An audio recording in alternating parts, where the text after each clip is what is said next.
सर्वप्रथम सर्वांना श्री स्वामी समर्थ. तर आज आपण पाहणार आहोत कटोरी आणि समोरचा भाग कसा जोडायचा आहे. तर कटोरी आणि समोरचा भाग जोडते वेळेस आपल्याला कधीही खालच्या साईडने जोडायचा आहे आणि अगोदरच कटोरीला डाच वगैरे देऊन घ्यायचा नाही.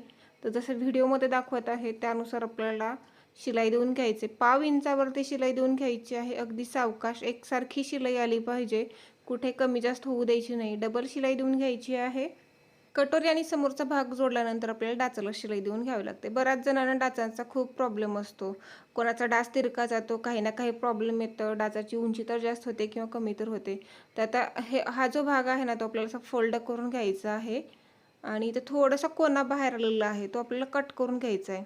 तर इथे एक मी अगोदर टाचणी लावून घेतली. टाचणी लावून घेणं आवश्यक आहेच, लावायचीच आहे.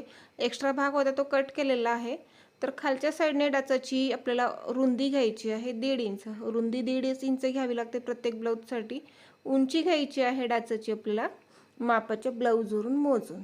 तर आता कस्टमरचं कटोरीचं ब्लाऊज असेल तर त्याच्यावर मोजून घ्यायची. तर इथं हे ब्लाऊज आहे तर त्याच्यावर मोजून घेणार आहे. खालच्या साईडने शिलाईमध्ये पाव इंच गेलं, वरच्या टोकापर्यंत मी पॉईंट दिलेला आहे.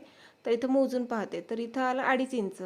तर इथं डाचाची उंची घ्यायची आहे 2.5 इंच.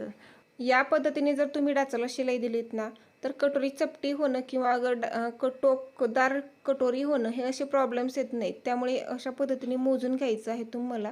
इथे मी शिलाई देऊन घेते, जिथून रेष ओढलेली आहे त्याच्याबरोबर. हे पहा, आपली कटोरी तयार आहे. तर आता पुढे आपल्याला क्रॉसपट्टी कशी लावायची आहे ते आपण पुढील व्हिडिओमध्ये पाहूया. थोडंसं इथे क्रॉसपट्टी लावण्या अगोदर आपल्याला खालच्या साईडने थोडंसं कट करायचं. बरोबर सेंटरवरती डाच आलेला आहे, या पद्धतीने कट करायचे.